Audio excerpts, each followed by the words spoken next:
Olá, sejam bem-vindos e bem-vindas a mais um programa aqui no seu canal História e Cristianismo. Hoje nós vamos falar sobre o marcionismo, uma heresia do século II. Já estamos aqui há algum tempo refletindo com vocês, dizendo que o cristianismo não nasceu como um bloco monolítico, mas o cristianismo nasceu aí com várias correntes internas, com várias divergências em relação à doutrina, em relação à moral, em relação aí à questão da interpretação das escrituras. Então nós não temos aí um cristianismo único, mas cristianismos no plural. Quando chega o século II, em que as correntes filosóficas como estoicismo, neoplatonismo estão fortes, o cristianismo também vai beber dessas filosofias e vão aumentar aí o número de interpretações sobre a doutrina cristã. Se a gente pegar, por exemplo, como referência Epifânio, que foi um historiador do século II, um historiador cristão, juntamente com Irineu de Lyon, que foi um bispo, eles chegam a identificar 32 heresias, só para a gente ter a dimensão aí das várias interpretações que o cristianismo sofreu ao longo da sua história. E aqui nós estamos apenas no início, hein? Só para que a gente entenda um pouco esse processo. Mas vamos lá falar sobre o marcionismo. Não esqueçamos que nós estamos em um contexto do século II. Esse contexto ele foi bastante anti-judaico, antissemita. Os judeus eles fizeram 3 grandes revoltas contra Roma. Nós estamos em Roma nesse momento. A primeira revolta entre 66 e 70, depois uma segunda revolta no ano 115 e 117, depois uma terceira revolta entre os anos 132 e 135 contra o Império Romano. Por que nós estamos dizendo dessa situação em relação ao judaísmo? Porque o marcionismo será uma corrente anti-judaica. Então, para entender bem essa corrente, precisamos entender esse movimento e esse contexto de anti-judaísmo que existia dentro do Império Romano. Só para a gente ter um pouco aí uma referência de compreensão. Mas quem foi aí o Marcião?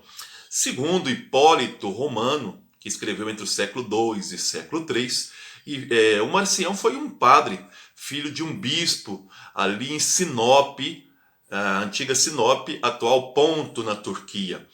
E ele aí seduziu uma virgem. Quem nos conta essa história é o Epifânio. Na verdade, quem nos conta é o Jerônimo reportando ao Epifânio que ele seduziu uma virgem. Hoje, historiadores leem essa história como uma metáfora para a própria igreja, a sedução da própria igreja, não de uma virgem como pessoa física. O Marcião ele será expulso pelo pai, tá? Tanto do cristianismo como da cidade, ele foi excomungado. Ele vai até Éfeso, que era uma das grandes cidades da Ásia Menor. Depois de Éfeso, ele vai até Roma.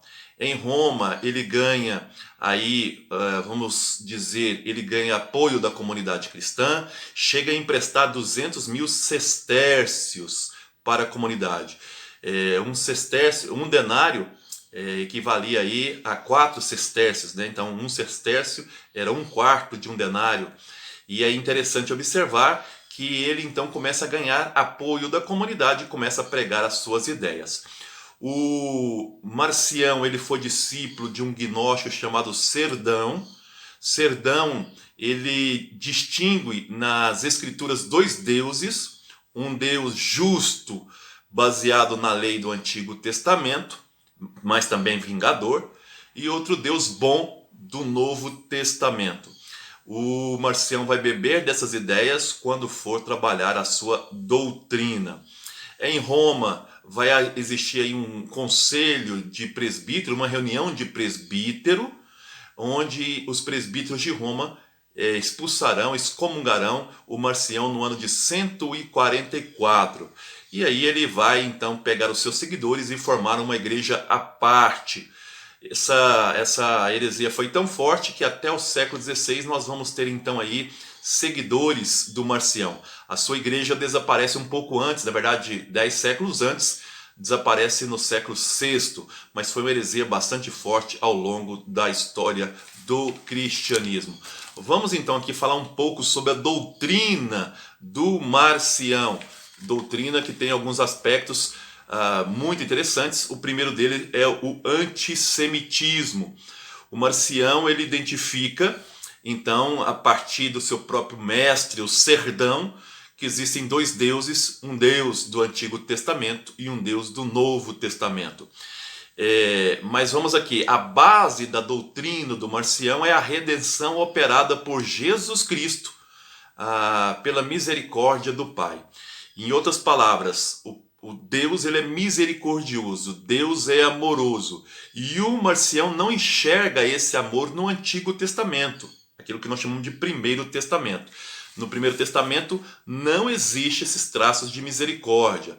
Ali nós encontramos um Deus vingador, baseado na lei, enquanto no Novo Testamento, ou Segundo Testamento, nós vamos encontrar um Deus bom, baseado na graça. Então aqui há dualismo entre dois deuses, um Deus do Primeiro ou Antigo Testamento, um Deus bom do Novo ou Segundo Testamento.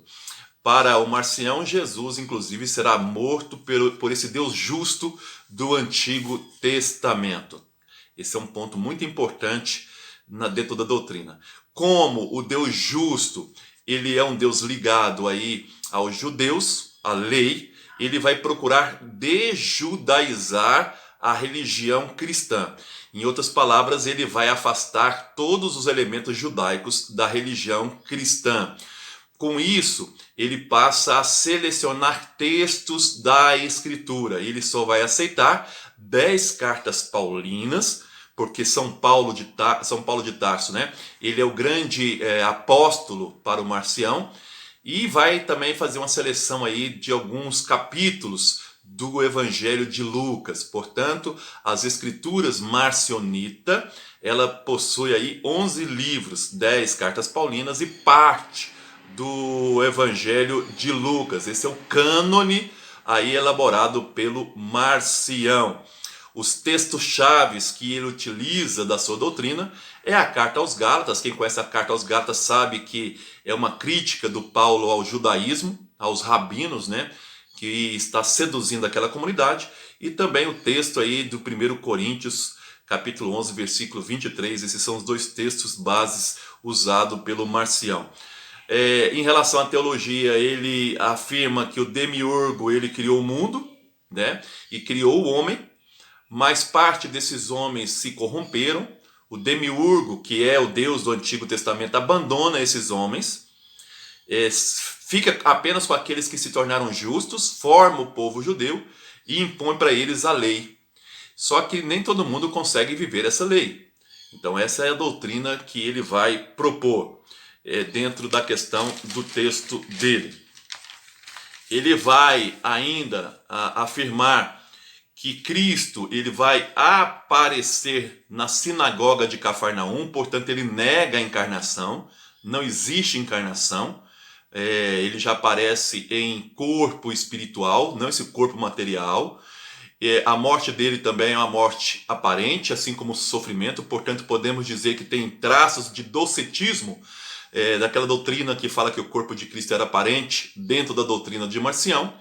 E ele vai então também pregar uma moral rígida aos seus seguidores, vai proibir o casamento é matéria, ele vai proibir esse casamento, ele vai proibir o consumo de vinho, ele vai proibir também o consumo de carnes, ele vai exigir aí jejuns dos seus seguidores e também vai preparar os seus seguidores para o martírio, porque é uma época em que existiam várias perseguições, e ele prepara também. Ser mártir no século II passou a ser o verdadeiro cristão, aquele que dá o verdadeiro testemunho. Daí a palavra mártir significa testemunho. Ele vai preparar também esses seus seguidores para serem mártires.